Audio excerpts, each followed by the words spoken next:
నమస్తే, welcome to Chitragupt. నేను మీ ఉదయ్ కిరణ్. జూబ్లీహిల్స్ ఎన్నికల కోసం కేసీఆర్ రెడీ అవుతున్నారా? జూబ్లీహిల్స్ ఎన్నికలలో బీఆర్ఎస్ పార్టీ గెలుపు బావుట ఎగరేయడానికి వ్యూహాత్మకమైనటువంటి సీరియస్ యాక్షన్ని కేసీఆర్ తీసుకుంటున్నారా?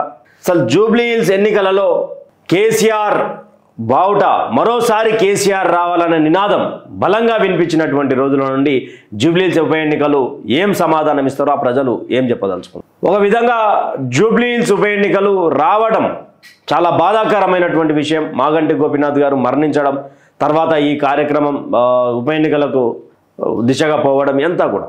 అయితే మాగంటి సునీతతో పాటు విష్ణువర్ధన్ రెడ్డి కూడా, బీఆర్ఎస్ నాయకుడు విష్ణువర్ధన్ రెడ్డి కూడా మాజీ ఎమ్మెల్యే నామినేషన్ దాఖలు చేశారు. దాఖలు చేసిన తర్వాత ఇక అది ఒక సంచలనంగా మారింది. దానిలో క్లియర్గా బీఆర్ఎస్ పార్టీ టికెట్ బీఫామ్ ఇచ్చి చేపించింది. ఎందుకంటే ఇక్కడ 3 సెట్లు వేసిన తర్వాత దాంట్లో ఏమైనా తిరస్కరణకు గురైతే మళ్ళా అభ్యర్థి లేకపోతాడు, అక్కడ అక్కడ కాంగ్రెస్ గెలిచే అవకాశాలు ఉంటాయి కాబట్టి బీఆర్ఎస్ పార్టీ అభ్యర్థికి ఇంకొకరిని చూపించారు.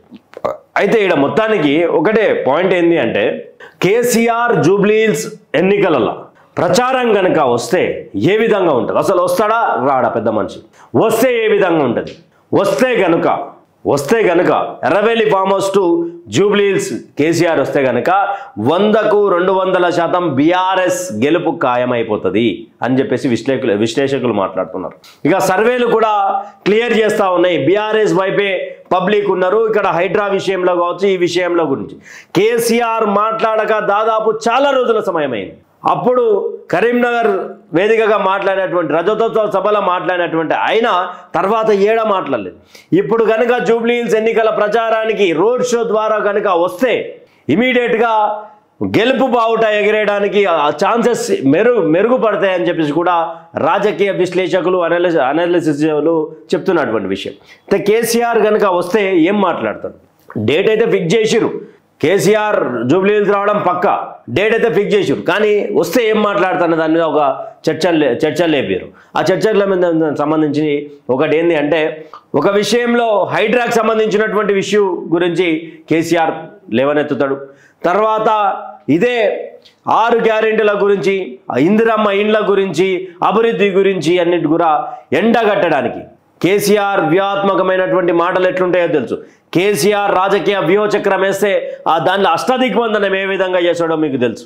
దానికి సంబంధించి పూర్తి స్థాయిలో కేసీఆర్ రోడ్ షో కనుక పెడితే గెలుపు బావుట వీలదే అని చెప్పేసి కూడా ఒక సర్వే వచ్చింది. ఆ సర్వేకి సంబంధించిందని కూడా మీకు చూపించే ప్రయత్నం చేస్తా. సర్వే కూడా ఒకసారి మీకు చూపించే ప్రయత్నం చేస్తా. అయితే ఇది జనం మాట.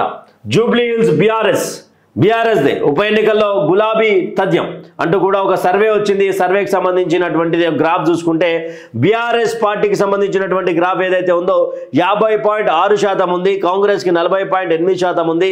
బీజేపీ అసలు ఆడ పోటీలో ఉందా లేదా ఇప్పటికీ చాలామంది కార్యకర్తలు అయోమయంలో ఉన్నారు. 8.4% ఉన్నది, ఇతరులు 0.2% ఉన్నది. అయితే ఇక్కడ 50% తోటి ప్రజల మద్దతుతో కారు ముందందున్నది. కేసీఆర్కే మద్దతు అంటున్న మహిళలు. ఎందుకంటే కేసీఆర్ కిట్లు కావచ్చు, గత ప్రభుత్వంలో హైడ్రా లాంటివి లేకపోవడం, హైదరాబాద్ ప్రజలు బాగా హైడ్రా వల్ల ఇబ్బంది పడుతున్నటువంటి తరుణం, ఇవన్నీ కూడా పెద్ద స్థాయిలో కేసీఆర్ గెలుపుకు కారణమవుతాడు. ఈరోజు కేసీఆర్ కనుక జూబ్లీహిల్స్ ప్రచారానికి గనక వచ్చిండు అంటే వార్ వన్ సైడే అని చెప్పేసి కూడా సర్వేలు చెప్తా ఉన్నాయి. కేసీఆర్ మాటలు వినక తెలంగాణ ప్రజలు కొంత డైలమాలో ఉన్నారు. ఆ డైలమాలో ఉన్నటువంటి పరిస్థితులలో ఇప్పుడు కేసీఆర్ కనుక వస్తే ఇది స్ట్రాటజీ, ఇది సర్వేలలో వచ్చింది అనమాట.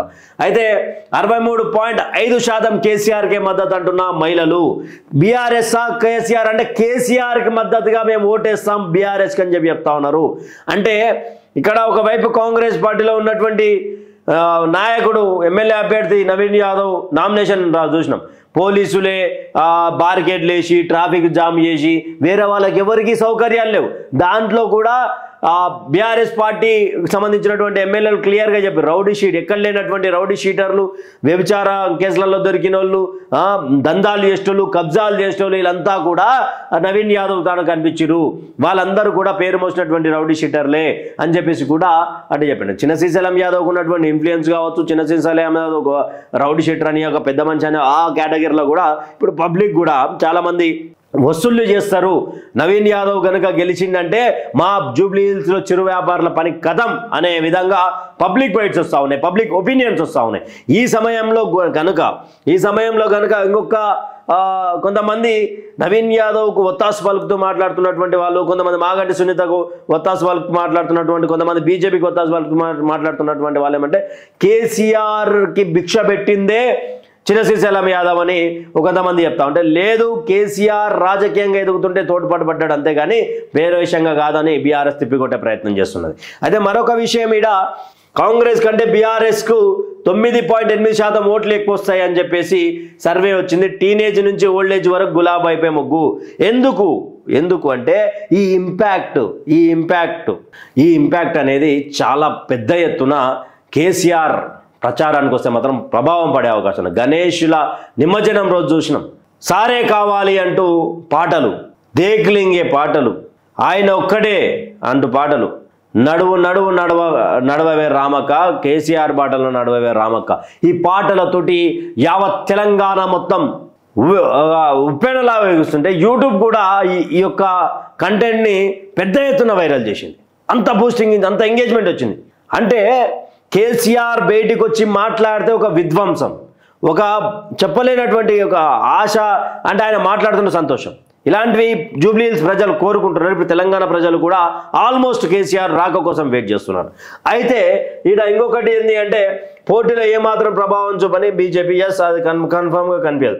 పార్టీ పేరు బీఆర్ఎస్, మహిళలు 63.5%, పురుషులు 47.3%, కాంగ్రెస్ 29.7% ఇక్కడ కాంగ్రెస్ మద్దతుగా ఉన్నారు అంటూ మహిళలు, ఇక్కడ పురుషులు 43.7% ఉన్నారు. బీజేపీకి 6-8, ఇతరులు 2% అంటూ ఆడవాళ్ళు ఇక్కడ ఏం లేరు, ఇక్కడ పురుషులు ఉన్నారు. ఆడబిడ్డల మద్దతు బీఆర్ఎస్కే కేకే సర్వేస్ అండ్ స్ట్రాటజీస్ సంస్థ సర్వేలో వెల్లడి.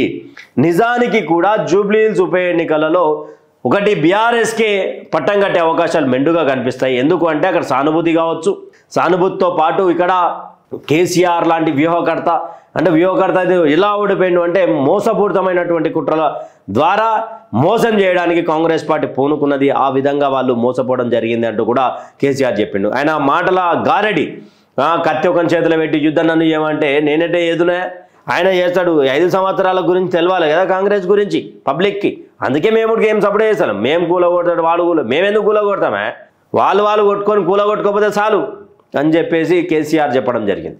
ఇప్పుడు జూబ్లీ హిల్స్ ఉప ఎన్నికల రూపంలో కేసీఆర్ రోడ్ షో పెడితే ముమ్మాటికి డేట్ అయితే ఫిక్స్ అయింది. కానీ ఈ నెల పెడతారా లేకపోతే వచ్చే నెల ఎన్నికల లోపు పెట్టి ఏ విధంగా తీసుకుపోతారు దీన్ని అనేది ఒకసారి చూడాల్సినటువంటి పరిస్థితి. అయితే కేసీఆర్ రాక జూబ్లీ హిల్స్ ఎన్నికల మార్పు, జూబ్లీ హిల్స్ అభ్యర్థి గెలిచే అవకాశాలు ఏమైనా ఉంటాయా లేదా మీ కామెంట్ రూపంలో చెప్పండి. Thank you for watching. Stay tune with Chitragupta signing off. Me Uday Kiran.